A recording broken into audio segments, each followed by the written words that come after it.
White people are not safe in the countries that they built. I'm going to stop you right now. To say that white men built this country is to ignore history, and it's also insulting to the memory of those who didn't just build America, but who were literally forced to build it without being able to enjoy it. Because you fail to see that the United States was built not only by settlers and free workers, but also, and maybe mostly, by massive amounts of coerced labor. First slavery, and later various forms of prison labor. By 1860, the United States had 4 million enslaved people. Human beings whose families were separated, whose children were sold, and who were forced to work for free. That is 12.6% of the entire population of the United States, who produced 13% of the country's GDP. That translates to 7 billion labor hours per year. At $15 an hour, that's $108 billion in wages, unpaid. And if you think that has changed, think again, because the 14th Amendment didn't end slavery. In many cases, it just transformed it into convict labor, with prisons leasing convicts out to businesses or using them to produce goods or services, often receiving less than $1 per hour. That's a $15 billion a year economy fed by a system that disproportionately punishes Black Americans who receive sentences that are 19% longer than white defendants for the same crime and have a 23% higher conviction rate anytime the jury pool has no Black jurors. So no, this country was not built by white people. It was built on the back of Black Americans who existed in a system that until 1868 allowed the sale and purchase of human beings just because of the color of their skin, and today has traded the concept of slave wholesaler with that of prison warden. Your video is a disgrace. So currently, Stephen A. Smith is going viral for being racist. The Lakers unveiled their all-white starting lineup, and he said that they're not going to be able to win any games with a bunch of white guys on the court, and that's pretty much what kicked it all off. Now, I told you guys this was going to happen. I told you. The World Cup is here in America. White people are having a grand time. There's a bunch of white people. There's a bunch of Asian people. There's a bunch of non-Black people having a great time, and they're not being subjected to degenerate Black/hip-hop culture. I told you people are going to want more of this. And now all of a sudden, the premier team of the NBA is unveiling an all-white starting lineup. Now, you might think this is nothing. I'm here to tell you, you're going to see this more and more. You're going to see the Miami Heat go all white. You're going to see the Boston Celtics go all white. You're going to see more teams go either all white or heavy white centric. Why? Because when you restrain Black culture, you actually make more money. When you keep degeneracy away from your organization, you make more money. People are done with the hip hop culture experiment. I think Black people have this idea that Black culture is a mainstay wherever it finds itself, rather than simply being optional and something that's tolerated. You guys got to understand, people have tolerated Black culture for a very long time. They put up with the excuses for degeneracy, but now it's over. All of these people are having a fantastic time without Black culture. They want more of it. They're going to get more of it. You are seeing this happen. I literally made that video like a week ago, and you guys said, you're a coon. Okay, well, what's happening now? What are the Lakers doing right now? They're proving me right. I'm never wrong. Many people are talking about race and the NBA. In my opinion, basketball is not about black or white players. Basketball is about talent and hard work. If many players is good, he should play. It does not matter what color he is. A team wins because of good players and good teamwork, not because of race. I think people should respect each other and stop judging people by skin color. Sports should bring people together, not create more division. At the end of the day, fans want to see a great basketball and exciting games. That is what really matters. This is my opinion. Let's continue. You guys, have y'all seen that video of that lady that went viral saying that there's 58 million Black people in this country, and if we all just donated $1, we can create like a just this great economy? Sorry, my dog's doing a lot.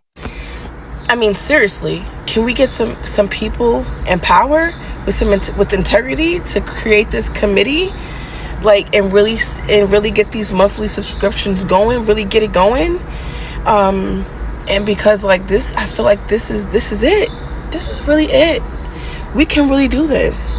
And there's so many people that was under that. It was so many Black people allies that were under this viral post about her saying this, and how they were down for this. Let's go. Let's get it going.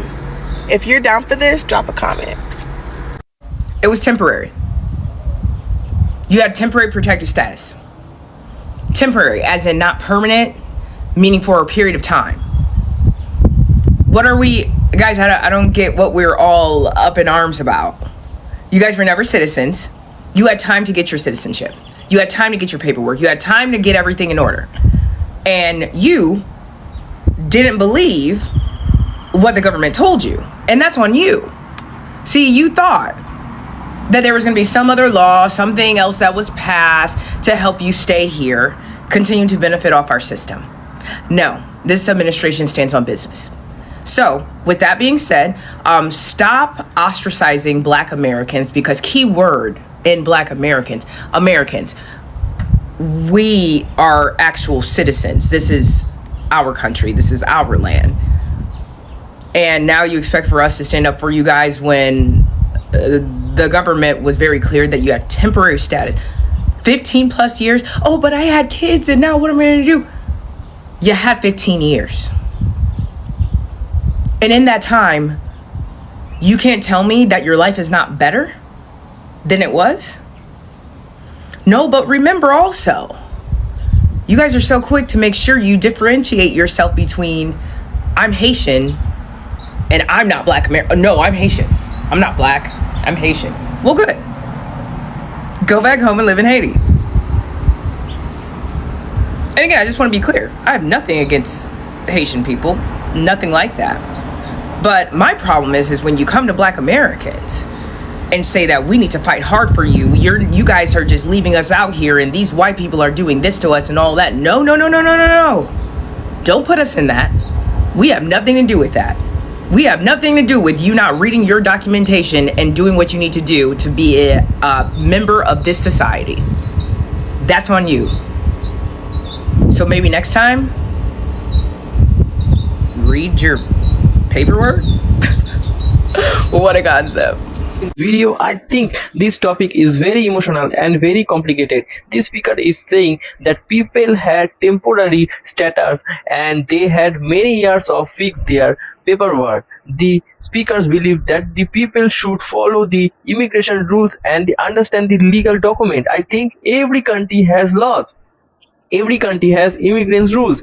People should know their status and understand what their documents mean. But at the same time, I also think immigrants is not allowed simple. Some people had believed a country for many years. Some people have children there. Some people build their whole lives there. So this situation can be very difficult and emotional for many families. I also think communities should not fight with each other. Blaming an entire groups of people does not solve problem. People have different experience and different struggles. We should try to understand each other. The speaker also talk about the Black American and immigrants. I think every community has its own problems and own history. Instead of the fighting, people should try to have respectful conversation. At the end of the day, most people want to same things. People want safety. People want opportunities. People want a better future for their children. I think it is okay to talk about law and responsibilities, but I also think it is important to slow understanding and compassion, because immigrant issues can change people's lives in a big way. My final opinion is simple. Follow the law, understand for your paperwork, but also remember the behind every immigration story there are real people and real families. That is my opinion. Let's continue.